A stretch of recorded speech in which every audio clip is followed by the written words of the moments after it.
Bonjour et merci de nous retrouver sur le plateau d'Un cœur qui écoute, votre rendez-vous de spiritualité pour cette nouvelle saison qui démarre et qui commence aujourd'hui. Nous avons la joie d'accueillir Stéphane Michiels. Bonjour Stéphane. Bonjour. Vous êtes marié, père de 4 enfants. Oui. Vous êtes belge, vous êtes responsable, ou vous travaillez plutôt dans la pastorale des jeunes pour le diocèse de Tournai en Belgique. Vous êtes membre de la communauté des Béatitudes, oui. Et vous venez de publier aux éditions des Béatitudes un ouvrage intitulé « 3 minutes pour la vie, du hard rock à Jésus-Christ ». Oui. Donc, votre témoignage de conversion qui a démarré déjà il y a quelques années. Alors, on va revenir sur ce témoignage de conversion avec vous, mais auparavant, vous allez nous lire un texte comme le veut la tradition dans cette émission. Alors, j'ai pris un petit texte, un commentaire du bienheureux Charles de Foucauld qui parle dans l'évangile de Saint Marc. « Ayez foi en Dieu, tout ce que vous demanderez dans la prière, croyez que vous le recevrez et cela vous sera donné. » Alors, Charles nous dit « Vous êtes un Père, et un Père tout-puissant, et infiniment sage, comme infiniment bon et tendre. Vous dites à votre petit enfant, tout petit, bégayant, à peine, et ne marchant qu'à l'aide de vos mains. Vous lui dites, tout ce que tu demanderas, je te le donnerai, pourvu que tu le demandes avec confiance, et vous le lui donnerez. Avec quelle facilité cela va sans dire, avec quel empressement, quand ces demandes sont vraisemblables et raisonnables, surtout quand elles répondent à vos désirs, aux sentiments que vous voulez voir en lui, quand elles sont conformes à ce que vous désirez. » Alors, qu'est-ce qui vous a fait choisir ce texte ? J'aime beaucoup ce texte et je l'ai trouvé il n'y a pas longtemps, parce que souvent, dans la société d'aujourd'hui, on a peur de pouvoir parler de Dieu, quelque part, et en même temps de dire « on peut le voir ». Et quand j'ai trouvé ce petit texte que j'ai reçu par un ami à une soirée de prière, je me suis dit, voilà, Charles vivait tout seul. Et donc, c'est vraiment possible de pouvoir voir Dieu, pouvoir l'entendre, pouvoir le goûter, je dirais même. Et donc, voilà, j'ai trouvé cette petite prière, cette petite homélie, je dirais, et ça m'a touché en me disant, allez, c'est bon, c'est normal de voir Dieu si on le cherche vraiment. Alors de fait, et c'est ce que vous allez nous raconter au cours de cette émission, à de nombreuses reprises, le bon Dieu s'est manifesté à vous jusqu'à ce que vous offriez votre vie à lui. Alors, on va revenir peut-être sur votre passé.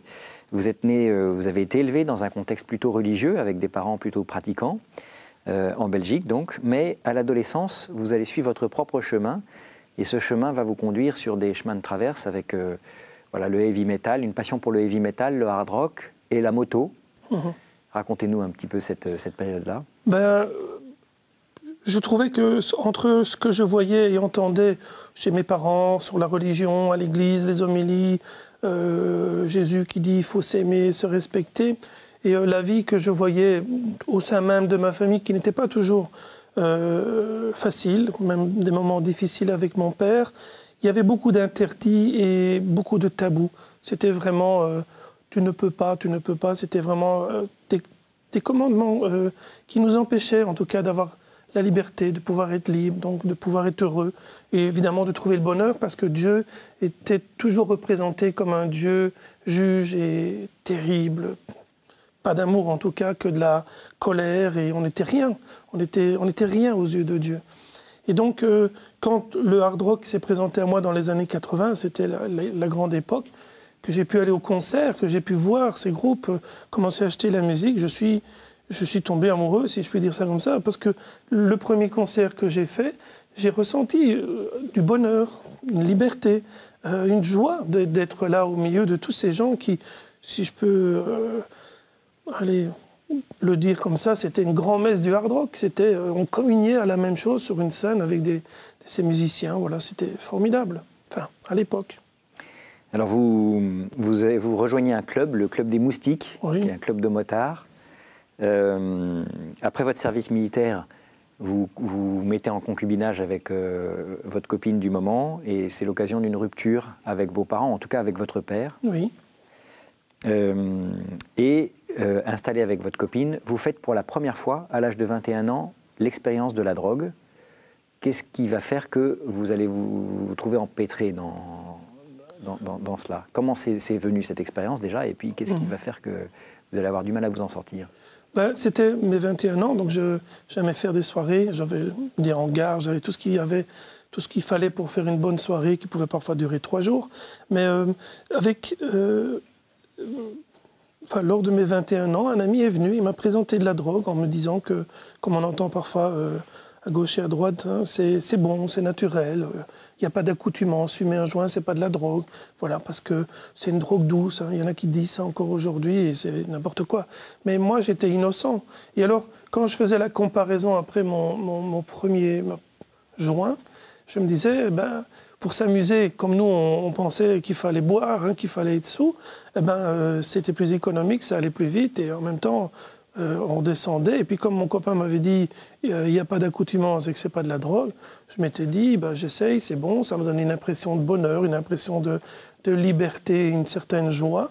Et donc j'ai commencé innocemment là-dedans. Mais rapidement, l'effet du premier joint se perd, il en faut 2, puis 3. Puis 4, puis 1 tous les jours, et puis 10, et parfois jusqu'à 20 par jour, voilà. Et donc moi, ma vie, elle était rythmée que par la drogue, et puis voilà, c'était l'enfer. Alors, en même temps, vous aviez tout pour vivre, vous aviez beaucoup d'amis, vous viviez avec votre copine, vous gagnez l'équivalent de 5 payes chaque mois parce que vous êtes mis entre-temps à votre compte, et puis du coup, vous multipliez vous travaillez comme un fou, quoi, hein, comme un... Et vous ne vous refusez rien, des motos, des voyages, la collection de vos disques, l'achat d'une maison, etc. Et pourtant, vous n'êtes pas heureux, vous ressentez un grand vide. Pourquoi ? Je pense que quand on ne pense qu'à soi, on ne peut aller que vers un vide. Je pense que moi, on m'avait dit que pour être heureux, il fallait avoir. Et donc, je suis arrivé au point où je peux me dire, où je pouvais dire, moi, je peux me payer ce que je veux, quand je veux. Et j'ai fait ce genre d'expérience avec même des motos. Donc, c'était quand même des sommes conséquentes et je me promenais toujours avec beaucoup d'argent au cas où quelque chose... voilà, moi, c'était le groupe Kiss et j'avais, je sais pas moi, plus de 510 de ce groupe-là. Ils avaient sorti 20 albums. Donc, c'était vraiment... j'étais connu dans le monde musique, enfin, dans les fan clubs, le photographe de Kiss à Los Angeles. Enfin, voilà. C'était ma vie. Je les ai vus, je sais plus combien de fois, à Londres, voilà. Et... quand on m'avait dit, tu vois, pour être heureux, tu dois avoir. Pour avoir, il faut de l'argent. Et donc, c'est vrai, je travaillais jusqu'à 16 heures par jour. Vous travaillez dans quel domaine ? Là, c'était le bâtiment. Je travaillais pour des entreprises aussi comme sous-traitant à Bruxelles, dans les disques diamantés, des choses comme celle-là. Et donc, ça faisait rentrer beaucoup d'argent. Et un jour, j'ai fait le constat que j'avais tout ce qu'on pouvait me proposer. Et au fond, j'avais rien. J'étais malheureux comme une pierre ce jour-là, quand j'ai fait ce constat-là. Et c'était un peu de temps avant un autre événement douloureux dans ma vie. Quel événement la mort de votre père, hein, d'une crise cardiaque, le 14 septembre 1991. Oui. Pendant la nuit, donc, votre père fait une crise cardiaque, il va mourir. Vous n'avez que 25 ans. Oui. Mais cette expérience va être l'occasion pour vous d'un refus de Dieu. Pourquoi ? Pour moi, ce jour-là, quand j'avais mon père dans mes bras, qu'il est décédé, j'imaginais que ce Dieu était content d'une certaine manière. Parce que pour moi, Dieu donnait la mort. Hein. Dieu était responsable de tous nos maux, des tempêtes, des maladies. C'était à l'époque où on disait le sida, ben voilà, c'est Dieu qui l'a voulu, c'est pour punir l'humanité pécheresse. C'était vraiment cet esprit-là. Et donc moi, je me suis dit, un Dieu comme ça, j'en veux pas. Voilà. Un Dieu qui donne la mort, je n'en veux pas. Et donc je me suis juré ce jour-là que plus jamais je ne mettrai les pieds dans une église ni ne prierai Dieu. C'était terminé. Alors, ça va être l'occasion d'une vraie descente aux enfers pour vous, du coup, enfin, si je puis dire. Hein. En tout cas, vous ne le voyiez pas comme tel à l'époque. Non. Mais vous allez goûter à différentes choses. Vous allez continuer votre parcours dans la drogue. Vous allez vous ouvrir à toutes sortes de philosophies, le New Age, le bouddhisme, la théosophie, le chamanisme, l'ésotérisme. Et puis, au bout de 6 ans de vie commune avec votre ami, vous allez décider de rompre et vous allez vous retrouver seul. Et c'est donc seul que vous allez fêter Noël avec votre maman, qui est veuve, en 1992. Qu'est-ce qui se passe alors ? Alors cette soirée-là, comme ma maman était seule, je me suis dit je vais aller avec elle. Hein, on va aller fêter Noël à 2, mais un Noël triste parce que ma mère pleurait, elle venait de perdre mon père. Et moi je pleurais parce que pour moi la vie était vraiment... une catastrophe, un échec total de ma vie. Et à un moment donné, ma mère, elle s'est ressaisie un peu. Elle a dit, allez, c'est quand même Noël, on ne va pas pleurer toute la soirée, donc maintenant on arrête de pleurer. On va essayer de changer les idées. Et elle s'est levée pour aller chercher un plat à la cuisine. Et en me levant aussi, je me suis dirigé vers le sapin. Et il y avait une petite crèche en plastique, toute petite. On ne voyait même pas l'enfant Jésus. Je pense que c'était vraiment rikiki et vraiment pas beau. Mais voilà, c'était une crèche. Mais à ce moment-là, je me suis mis à genoux devant cette crèche et de tout mon cœur, j'ai dit, oh, si tu pouvais venir naître dans mon cœur. Voilà. Ça a été votre prière de ce soir-là. C'était la prière de ce soir-là. Je ne savais pas que c'était une prière. Il ne s'est rien passé. Mais je crois que tout a commencé là. Vous avez été ému quand même. Ah oui, j'étais ému. Vous êtes obligé de cacher vos larmes voilà. Quand votre mère est revenue. Quand ma mère est revenue, je me suis relevé, parce que je ne voulais pas qu'elle me voie pleurer. Mais vraiment, là, c'était comme si je me disais à l'intérieur, fêter le bon Dieu, il y avait 2000 ans qu'on le fête. Là, c'est un bout de plastique, c'est vraiment n'importe quoi. Mais si vraiment Noël, ça peut être quelque chose, si c'est la naissance de quelqu'un, pourquoi pas dans mon cœur? On dit, hein, notre cœur est une crèche. Voilà, c'était déjà quelque part le cri, mon cri qui disait, mais viens naître dans mon cœur, viens amener ta vie, quoi, parce que moi je suis mort. Alors quelques semaines plus tard, on est au mois de janvier, vous allez être amené à arrêter votre consommation de drogue à cause d'un événement particulier.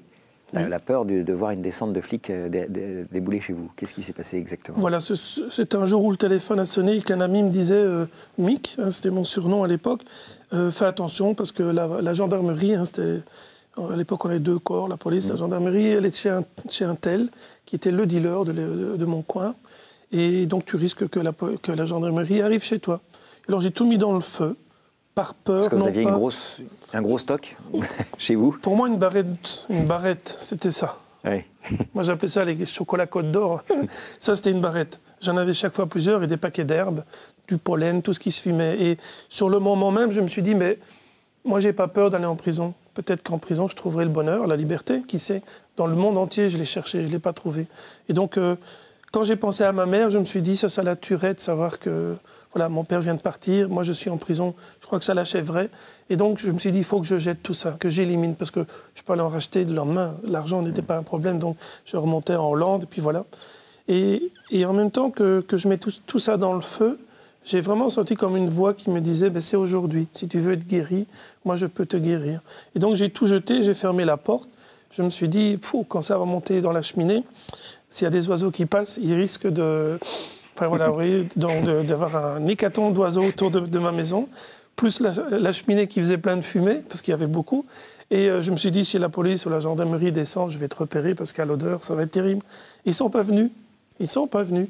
Mais voilà, le lendemain, j'ai passé 24 heures sans me droguer. Et j'ai eu, quand j'ai pris conscience de ça, un sentiment de fierté qui est monté en moi. Et c'est important, la fierté. C'est pas de l'orgueil.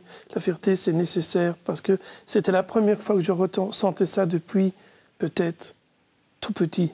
Parce que j'ai jamais été vraiment encouragé. Enfin, voilà. Et j'ai recommencé un deuxième jour, puis un 3e jour. Et puis là, j'ai vécu, je ne savais pas que ça existait. Parce que quand on fume son premier jour, on ne sait pas. Mais une désintoxication dans ma cuisine et j'étais par terre dans mon vomi et dans tout ce qui peut... Voilà, je pensais mourir ce jour-là, vraiment. À cause du manque, en fait, que ça produisait en vous. Le manque, et puis le corps qui se nettoie à un moment donné, le corps qui dit, bon ben... Voilà, et alors ça sortait. Pendant 3 jours, je suis resté sans manger, quoi. C'était abominable. Alors, vous avez pris la décision, après être sorti par vous-même de cette intoxication, de cette habitude, la décision de vivre une sorte de carême très particulier. Alors, fort de ces paroles, en fait, cette parole aussi qui vous avait un peu alerté sur le fait qu'il était capable de vous sortir de la drogue? D'abord, aujourd'hui, avec la relecture, c'était une grâce que j'ai reçue de Dieu d'être guéri instantanément, je dirais. Mis à part que j'ai mis 3 jours dans la désintoxication. Mon père m'avait dit, lis la Bible et fais le carême. Et ça, c'est quelque chose qui me restait en mémoire de mon père. Et ça tombait pile à ce moment-là. Et j'ai commencé à lire la parole de Dieu. Et j'ai commencé à jeûner. Et lui m'avait dit, c'est très simple de faire le carême. Tu fais une liste avec tout ce que tu aimes. Et puis tu décides ce que tu vas t'abstenir pendant les 40 jours. Et j'avais une longue liste et je crois que j'avais plus grand-chose qui me restait. Et je l'ai fait pendant 40 jours. Parce qu'il m'avait dit, si tu le fais vraiment de tout ton cœur, à la fin, tu auras une surprise. Et rien que pour ça, je voulais faire ce carême. Alors à la fin du carême, vous allez partir en pèlerinage à Saint-Damiano. Oui. C'était un lieu que fréquentait votre grand-mère. Oui. Vous passez le Triduum là-bas. Oui. Et puis vous revenez pour le dimanche de Pâques chez vous. Oui. Et vous allez vivre Pâques chez vous, un peu désabusé, en vous disant finalement il ne s'est rien passé de particulier à San Damiano. Et c'est bien là que finalement la surprise que vous avez annoncée votre père va arriver ce dimanche de Pâques chez vous. Qu'est-ce qui s'est passé précisément? Donc quand je suis revenu, j'ai senti le samedi matin comme cette petite voix qui disait « Rentre tout de suite, c'est là que tu auras la surprise ». Et c'est loin. J'ai mis plus de 24 heures, je pense, pour rentrer. Et quand je suis arrivé, directement, j'ai cherché dans la boîte aux lettres, j'ai cherché sur le répondeur de téléphone à l'époque, et il n'y avait rien. Et donc, à 11 h du matin, dans ces eaux-là, je me suis assis dans le fauteuil et j'ai attendu toute la journée. Et à 23 h, là, je suis monté dans ma chambre, mais vraiment désabusé, en faisant le constat que même mon père m'avait menti, qu'il n'y avait rien. Hein. Et voilà, j'ai fait 2 expériences. La première, c'était pourquoi rester en vie, puisque dans la vie, je n'ai pas trouvé de bonheur, pourtant je l'ai cherché. J'étais toujours à fond dans mes recherches. Pourquoi pas me suicider? Qu'est-ce que je vais trouver? Est-ce que je vais trouver l'amour, la liberté dans le suicide? Je ne pensais pas. Et là, à ce moment-là, j'ai fait vraiment une expérience, je ne sais pas qualifier d'autre que de terrible. C'est ni la vie ni la mort étaient une solution. Et là, j'aurais vraiment aimé être une petite goutte d'eau qui s'évapore, on n'en parle plus.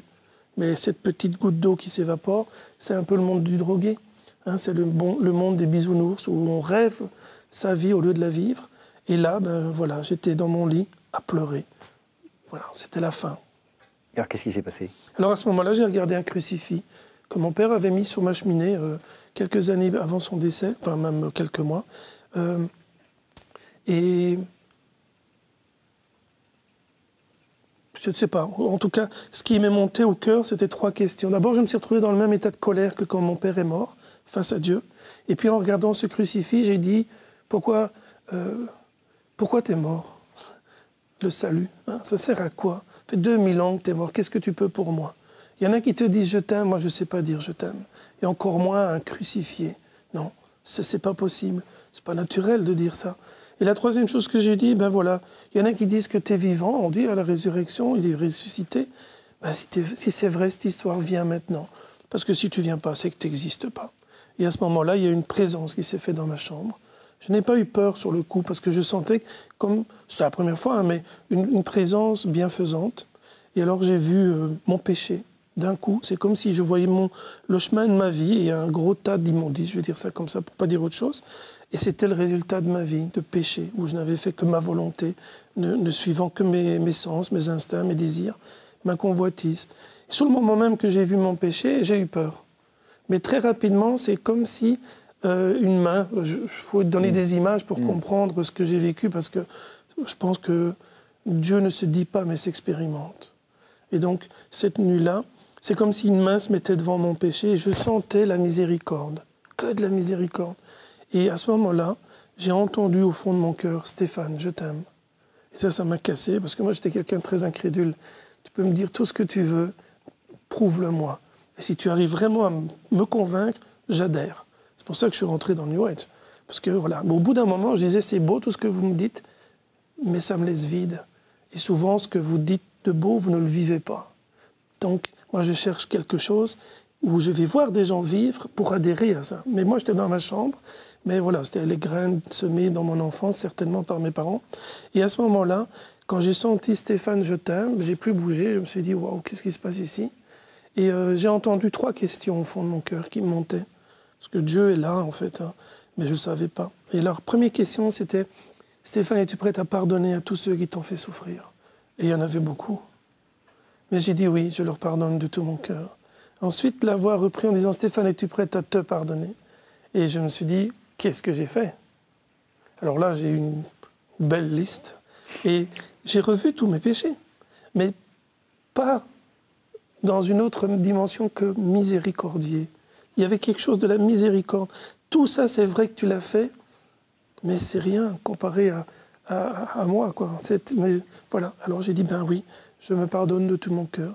Et la dernière chose que j'ai entendue, moi je pensais qu'il allait dire, bon maintenant mets-toi à genoux et demande-moi pardon, parce que je suis Dieu, toi t'es... Hein? Non, il m'a dit, Stéphane, es-tu prêt à me pardonner? Et j'ai dit, mais qui suis-je, moi, pour pardonner à Dieu? On est tout petit à ce moment-là, à sa juste place. Mais aimer, ça change tout. Et j'ai dit, mais de quoi devrais-je te pardonner? Et il m'a dit, pour toute la souffrance que tu as eue dans ta vie, pour la mort de ton papa, et pour la liberté que je t'ai donnée, qui a fait que tu es arrivé à ce point-là. Et au même moment où je disais, oui, je te pardonne de tout mon cœur, je comprenais que Dieu n'était pas le Dieu que j'avais connu enfant, vengeur, avec des éclairs, justicier, comme on me l'avait appris un peu, hein. Mais c'était un Dieu qui m'aimait moi. Et au moment où j'ai dit « je te pardonne de tout mon cœur », d'un coup dans ma chambre, c'est comme s'il n'y avait plus que de l'amour pour moi. Alors qu'est-ce qui s'est passé après cette expérience incroyable? Comment est-ce que vous avez pu vous enraciner dans votre foi? Vous avez pu rencontrer quelqu'un qui vous a accompagné sur ce chemin, peut-être, déjà? Alors, le lendemain, je pensais que j'avais non pas pété les plombs, comme on dit, mais la centrale entière. Et je me suis dit, je suis fou, enfin, c'est pas normal. Enfin, donc j'ai été voir ma mère, qui elle m'a écouté en disant, c'est très beau, mais je sais pas, je connais pas, mais c'est très beau. Je dis, oui, mais ça me suffit pas.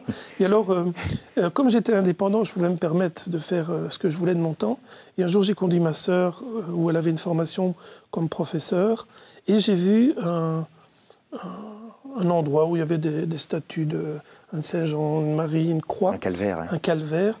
Et c'était un vrai dépotoir. Et j'ai commencé à le nettoyer. Et c'est là où un monsieur est venu à côté de moi. C'était le prêtre de la paroisse, ça j'y suis après.